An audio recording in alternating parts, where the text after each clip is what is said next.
Hi, I've been volunteering at Almost Home this semester, which provides transitional housing for teenage mothers and their children. It provides a safe and supportive environment for these young women to finish their education and learn important life skills that will facilitate, in their case, a very hasty transition into adult life. Almost Home believes in nurturing their skills as these young women break the cycle of poverty that teen moms also often fall victim to. My role at Almost Home was that of a child care provider. The mothers were required to attend life skills classes Monday through Thursday evenings, and volunteers are needed to take care of the infants and children while their moms are at these life skills classes.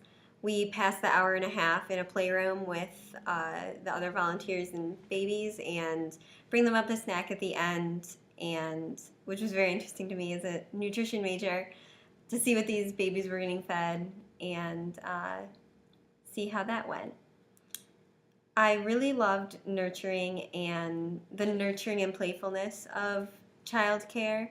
You can, be doing some make believe thing with 3 to 4 year olds, or just holding and rocking babies, which is super fun too. Giving them a little tummy time and just all of those things. Not all these infants, however, were necessarily all that healthy and happy as we always like to see. There are babies with some skin problems, developmental and behavioral problems. Babies are extremely responsive to their environments, and in comparison, these babies that I see at Almost Home with the ones that I've cared for at my daycare job in the past, I see the same sorts of trends though. That certain babies are, held almost exclusively by their mothers, and so they're the ones who want attention all the time and get super crabby when they don't get the attention all of the time. And, that's universal.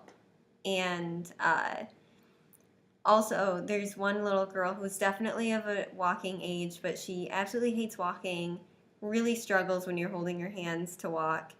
And I saw the same exact sort of girl at the daycare I worked with last summer. So even though these babies are probably could be at a disadvantage just based on their pre and postnatal nutrition and care that these teenage mothers probably didn't get the best treatment of, certain behaviors and development patterns are pretty universal. So, and their environment and treatment does have a real influence on their personalities, independence, and future. So these factors can be both helpful and harmful. I think I could have switched up the days I went to Almost Home just to get a more varied experience, because different babies definitely went to different nights, which I found interesting. I think a barrier was that I wasn't aware of all of their situations. I didn't know why certain babies came down at different times. I wasn't sure of their ages, which definitely could have helped me take care of the babies better. So that would have been very helpful. As far as global health concepts, the East St. Louis lecture definitely related to this, just because we're very distanced at SLU from the real and close issues that are hindering the development and growth of both teenagers and babies within our own city. So I really take it from, that close to home perspective, that it's right next door. And then education and empowerment are crucial to stop the cycle and empower, women with education. That's something that I learned this semester as well.